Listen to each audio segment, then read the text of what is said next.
Wait don't skip. It's my കുഞ്ഞേ ഒരു morning റൊട്ടീനാണ്.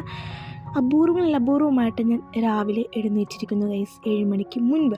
അതിന് ശേഷം ഞാൻ ഒരു ഡെയിലി പ്ലാനൊക്കെ ചെയ്തു. നിങ്ങൾക്ക് ആ ബുക്ക് കാണുമ്പോഴേ അറിയാം, എടുക്കാത്തൊരു ബുക്കൊക്കെയാണ്, എന്തോ ഇന്ന് എടുക്കാൻ തോന്നി. അതിനുശേഷം നമ്മൾ രാവിലെ എഴുന്നേറ്റിട്ട് കുറച്ച് ഫിസിക്സിൽ നിന്ന് കുറച്ച് ഇക്വേഷൻസ്, കെമിസ്ട്രിയിൽ നിന്ന് കുറച്ച് reactions, and one of my favourite chapters in biology, that is evolution. അതും ചെറുതായിട്ടൊന്ന് നോക്കി, ഒന്ന് റിവൈസ് ചെയ്തു. അതിൽ നിന്ന് ക്വസ്റ്റ്യൻസ് ഞാൻ രാത്രി ചെയ്തായിരുന്നു, അതൊക്കെ ഞാൻ രാവിലെ നോക്കി. ആൻഡ് അങ്ങനെയൊക്കെയാണ് എൻ്റെ ഇന്നത്തെ ഒരു ദിവസം പോയത്. പിന്നെ എങ്ങനെയുണ്ട് ഗൈസ്, ഞങ്ങളുടെ വെക്കേഷനൊക്കെ കഴിയാറായിട്ടുണ്ടാവും. വെക്കേഷനൊക്കെ അടിച്ചു പൊളിച്ചു. ആൻഡ് 12th കഴിഞ്ഞവർക്ക് പിന്നെ വാവ് ആയിരിക്കും, പറയണില്ല. അപ്പോൾ ഇനി തിരികെ സ്കൂളിലേക്ക് നന്നായി പഠിക്കാൻ നോക്കാം. കുറേ ആൾക്കാർ ഇപ്പോൾ ഡെയിലി സ്റ്റഡി വ്ളോഗ്സ് ഒക്കെ ഇരുന്നുണ്ട്. എനിക്ക് വല്ലപ്പോഴും തോന്നുന്നുണ്ട് സംഭവം മാത്രമാണ്, സോ ഞാൻ വല്ലപ്പോഴും ഇടുന്നുള്ളൂ.